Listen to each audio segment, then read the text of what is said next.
Early one morning, Gordon's fire would not light. "I don't know what's wrong," sighed the firelighter.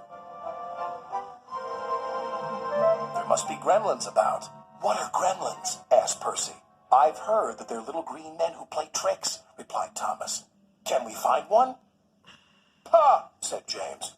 "Gremlins don't exist. They're just an excuse when things go wrong. If Firelighter says there are gremlins, there are." "Ah!" snorted James.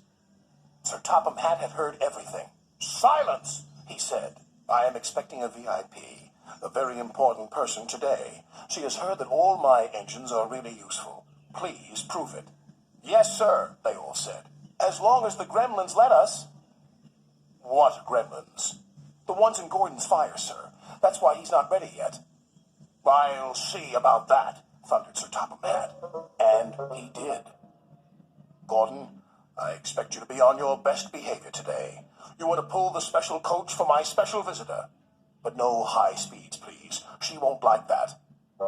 Gordon was proud and pleased.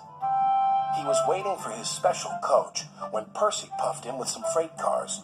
"What's the matter, Gordon? You're late." "Driver says there's gremlins in the turntable," replied Gordon. "They must be everywhere," squeaked Percy. At last the turntable was mended, and Gordon puffed away with the special coach. He was soon working hard to make up for lost time. After he arrived at the station, Sir Topham Hatt became concerned.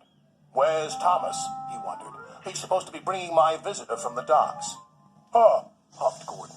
"Thomas isn't really useful if he's late." But it wasn't long before Thomas arrived. "I'm sorry. A cow strayed on the line and we had to wait for the farmer to take her away. The driver says your visitor is here safe and sound." "Indeed she is," smiled Sir Topham Hatt. "How nice to see you." "Who is it?" whispered Percy. "I don't know," replied Thomas.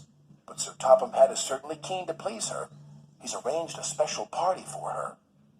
"She's got a dog as well," said Percy. "Well, come on, Thomas," said the driver. "You need a drink." "Pah!" puffed Gordon. "Thomas is just a lazy little engine. Sir Topham Hatt is expecting me to arrive on time. We're late because of Thomas." Gordon's driver decided to make up for lost time. Then there was trouble. "I think we better slow down. This is an old line and could make things uncomfortable for the VIP." And it did. She was taking a bath and the water was slopping all over the place. "Oh!" she cried.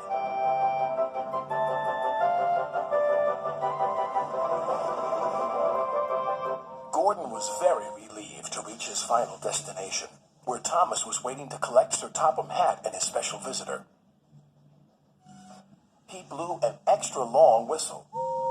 This frightened the visitor's dog so much that he fled from the station and ran into a field where a bull was grazing. The bull frightened the little dog even more.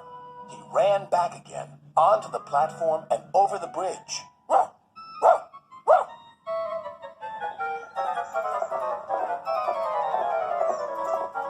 He didn't stop until he jumped straight into Thomas's cab. "Ruh!"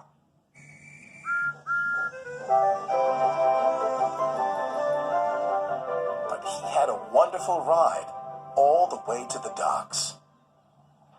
"What's the dog's name?" asked the fireman. "Well, after today's events, I think I'll rename him Gremlin," Sir Topham Hatt chuckled. "In that case, I've met one at last. Ha ha!" "Excuse me, sir, but who is your very important visitor?" "Why, didn't I tell you? This lady is my mother, and she agrees with me. You are indeed really useful engines, and my mother, of course, is always right." Ha ha ha ha!